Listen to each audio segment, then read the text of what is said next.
I'd like to suggest that you can't make yourself smaller than you are. You simply can't. You are what you are. And for me, personally, that has been quite a daunting insight. It's been super exciting, but it's also been quite terrifying. And what do I mean by that? Well, growing up, we all acquire these conditioning, these protective mechanisms in order to feel safe, in order to be taken care of, basically. So whatever helped us in our environment to belong, to be nurtured, that's how we showed up. And we didn't choose which one it was. Some people go into making themselves smaller, not call on attention, and other people go on making jokes, making sure everyone's entertained. Other people go into more of a power position, making sure that people fear them.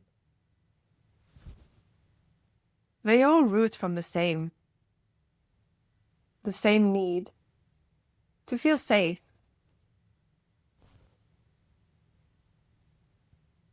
But I'd like to suggest that maybe that was necessary once, because children genuinely, they can't take care of themselves.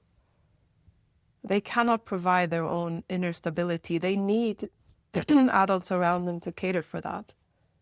But when we're adults, we don't actually need that anymore. We can live according to a different script. We can orient from ourselves. We find safety at its real source. Us, ourselves, the one thing that's permanent, that's stable. And I'd like to suggest that that's the essence of you, the essence of me, the essence of life. Yes. And ground that in practice. What does it mean that we can't make ourselves smaller than we are? Because if you have a coping pattern similar to me of making yourself shrink, or like the feeling of shrinking in order to not provoke people, in order to get people to like you, then it definitely feels like you are making yourself smaller. But I'd like to suggest that you're not. What we're doing is actually creating contractions, giving ourselves the appearance that we are smaller. What we're actually doing is inhibiting ourselves from being seen, but that isn't making ourselves smaller. And maybe you could argue, well, isn't that just a matter of phrasing? But I'd like to suggest that it's not, because it shifts the way we orient in the world, the way we move in our own bodies. And actually, the insight that we cannot shrink who we are or what we are might start in the mind as a cognitive insight, but that's not where the real shift takes place. That's not where the transformation happens. But it can support the transformation, which is more on a nervous system level. It's beyond the mind. It's beyond thought. It's how life flows through us.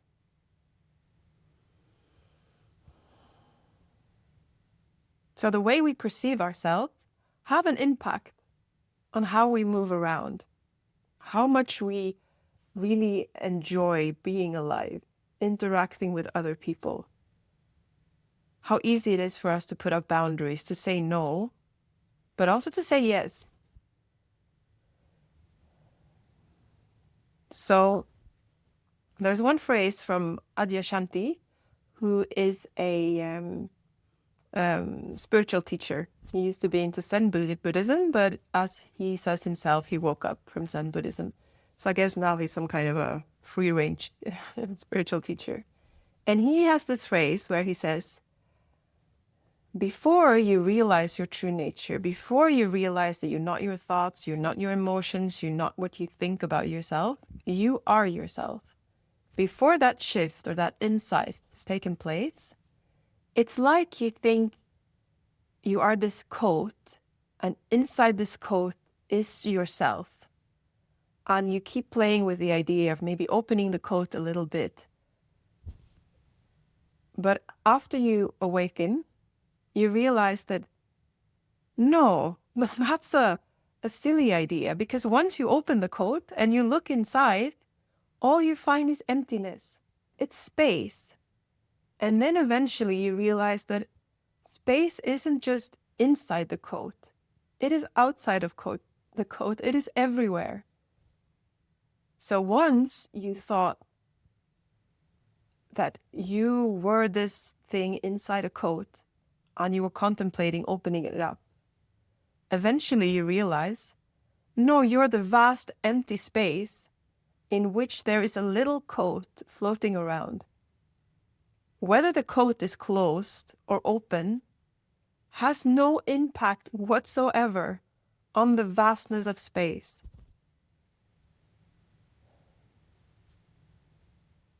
And I'd like to suggest that that is what you are. What I am, our true nature, is the vastness of the space. Or it is as vast as space. It has no limitations. It has no boundaries. And when we think we are engaging in shrinking ourselves, we're actually just buttoning up this little coat that's floating around inside of us. Yes, the coat might become very contracted and very stiff and very rigid, but it does not limit the space. It cannot limit the space.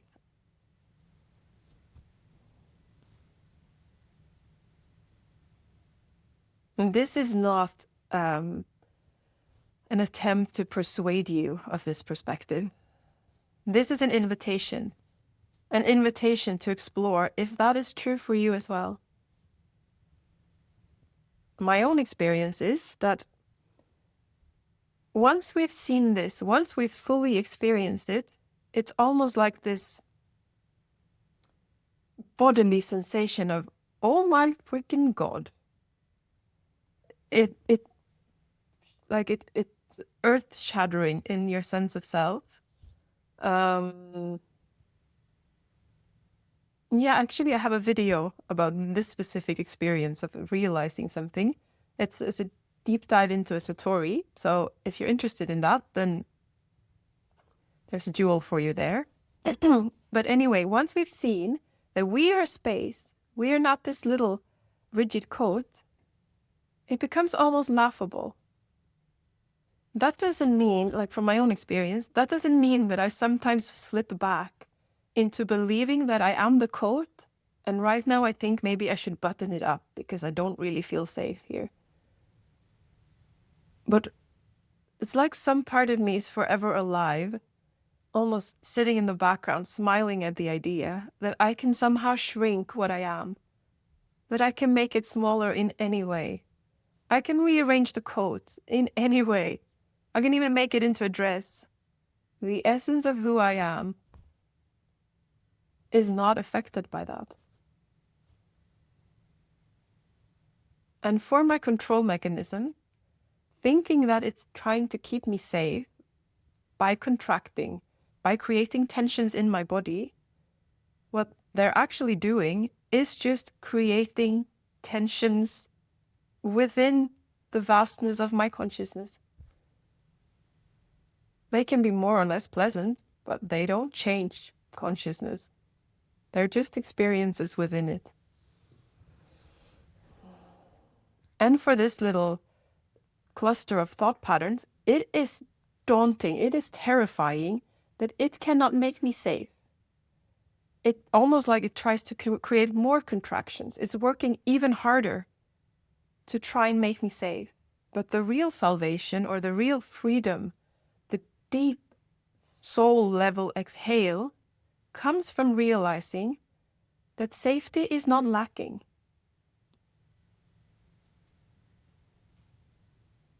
It does not need to be created.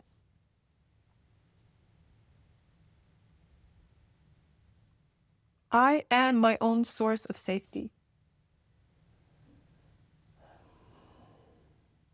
I might need to create safety um, to protect my body from physical harm, but I'm not essentially my body either. Nothing wrong with protecting my body or protecting other people's bodies. But that's not where the source of safety is, the source of belonging, of unconditional love.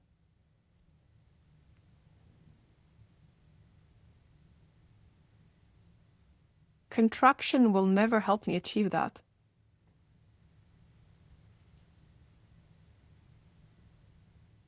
Not because we can't find it, but because contractions have no impact on my source of safety. Yeah.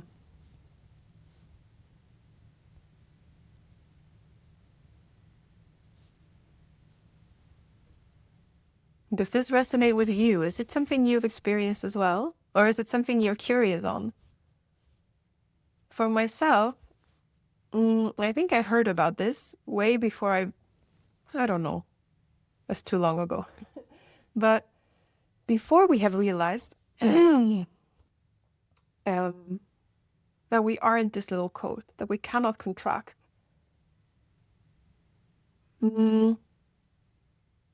It's not so much about focusing on the contractions themselves, it's rather to go look for this, really question, who am I really? I mean, we can work on the contractions as well, but realizing that we are not the contractions, that we are not anything that can be contained, that gives us another vantage point. I can still work on these contractions. They still hook me sometimes. I can go into a room and contract, and all of a sudden I'm back in my old patterns. It's like I'm 5 years old again and I need to make myself small to be safe. And then the focus isn't releasing the contractions or making myself convince myself that I am somehow safe with these people and I have value. No, it's to go back and realize that I was believing in an illusion. I was thinking I was something other than the vastness. I lost contact with my true nature, and I thought I was a little coat.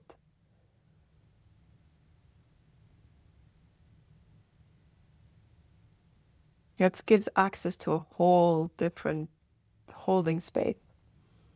We can make ourselves smaller than we are. But we don't need to. Ever. Yeah.